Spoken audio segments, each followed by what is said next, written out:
Amit ji uniform civil code की बात कर रहे हैं, कांग्रेस जो है पर्सनल लॉस की बात कर रहा है, इसको आप कैसे देखते हैं? ये वोट कहीं ना कहीं आप लोग अपना अपना वोट साध रहे हैं।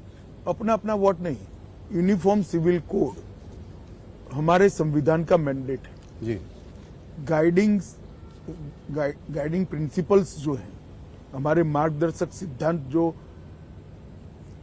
संविधान ने हमारे लिए बनाए, उसमें लिखा गया है कि देश के विधानमंडल और देश की संसद ने उचित समय पर यह प्रयास करना होगा कि इस देश में यूनिफॉर्म सिविल कोड लागू हो।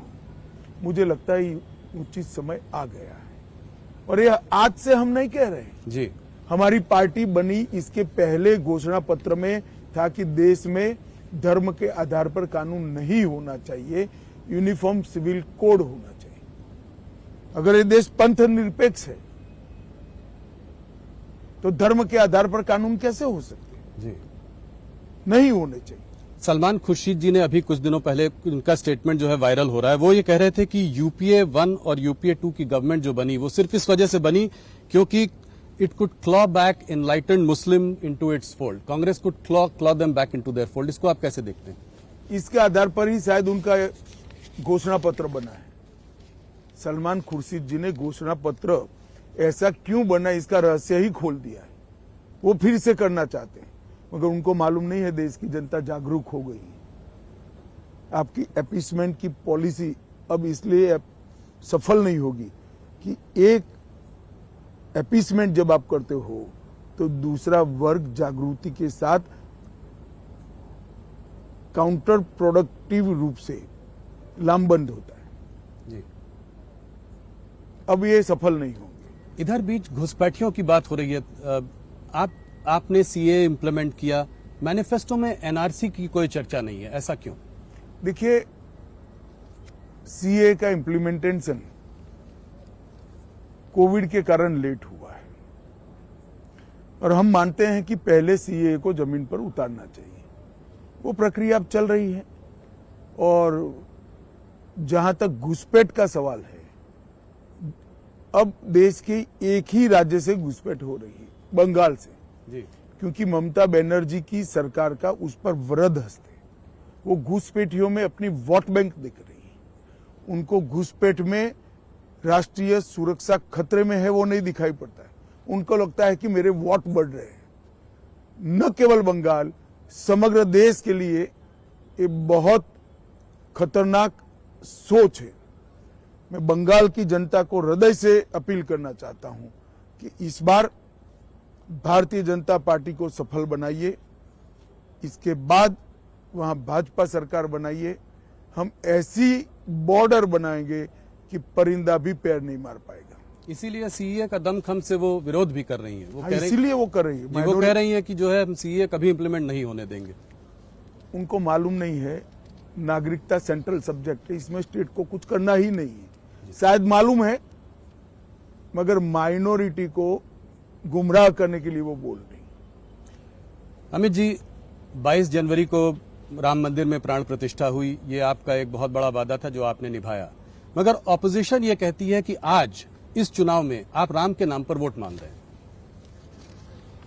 देखिए, राम के नाम पर तो वोट तब मिलता था जब मंदिर नहीं बना था और हम कहते थे हम बनाएंगे।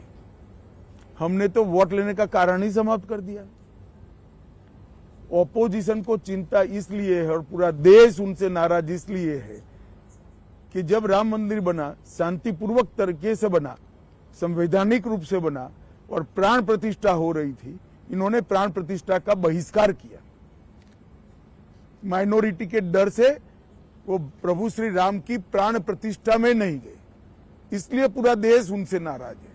हमने कभी ये नहीं कहा कि राम मंदिर बनाया इसलिए हमें वोट दीजिए, मगर पूरे देश की जनता जानती है 70 साल से ये लोग अटका कर रखे थे। मोदी जी ने 5 ही साल में केस भी जीता, भूमि पूजन भी किया और प्राण प्रतिष्ठा भी कर दी, और आज भव्य राम मंदिर समग्र देश को आह्लादित करने वाला राम मंदिर बना है।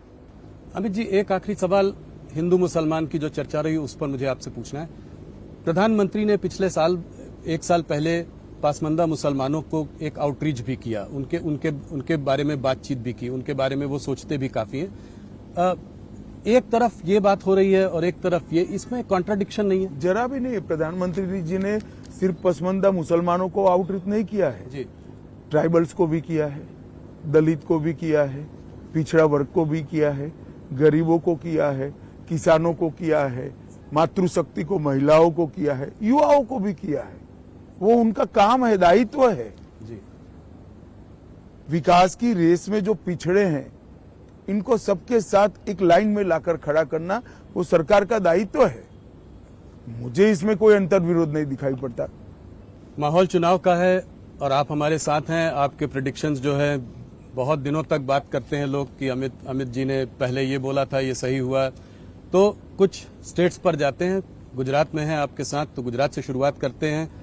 पिछले 2 चुनावों से 26 में 26 सीटें आ रही हैं। क्या इस बार हैट्रिक करने की आपको पूरी उम्मीद है? निश्चित रूप से गुजरात में हम 26 की 26 सीटें जीतेंगे। सब और मार्जिन भी सब सीट पर हमारे 19 के चुनाव से ज्यादा होंगे। कुछ ये बात चल रही थी कि क्षत्रिय जो हैं वो थोड़ा सा रूठे हुए हैं आप लोगों से।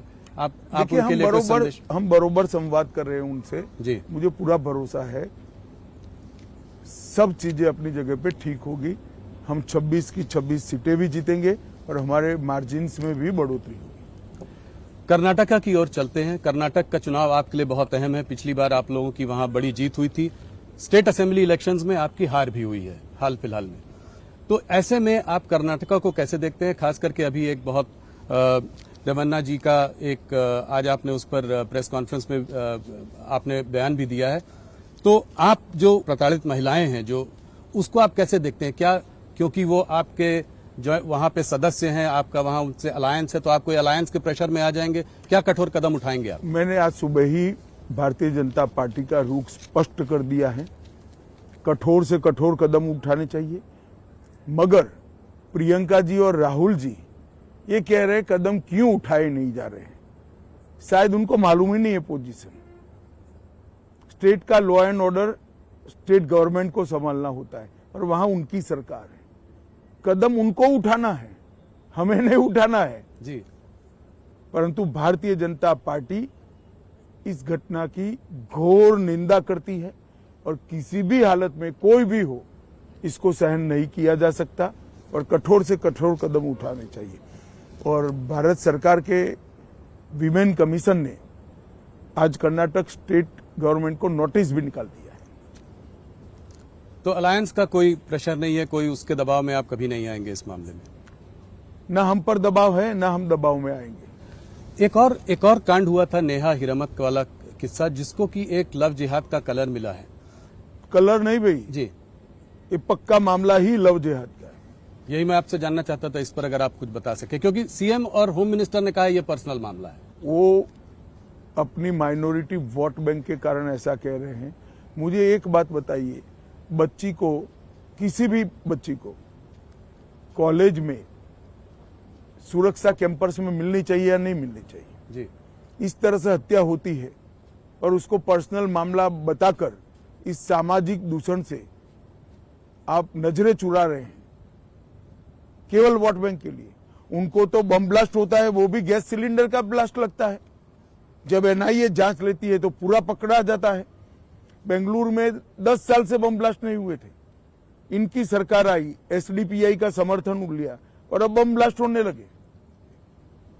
अपनी वोट बैंक की पॉलिटिक्स के कारण कितने नीचे जाएंगे। देश की सुरक्षा, बेंगलुरु की सुरक्षा, कर्नाटक की सुरक्षा, इसको भी कांग्रेस पार्टी ताक पर रख रही है। ऐसे माहौल में जिसके बारे में हम लोगों ने अभी चर्चा की, कितनी सीटें देते हैं आप कर्नाटक में भारतीय जनता पार्टी और उसके गठबंधन को? देखिए, अभी एक चुनाव होना बाकी है जी, मगर मुझे लगता है कि कमोबेश हम हमारी पोजीशन को बरकरार रखेंगे। जितनी सीटें पहली थी उतनी ही आपकी इस बार भी रहेंगी।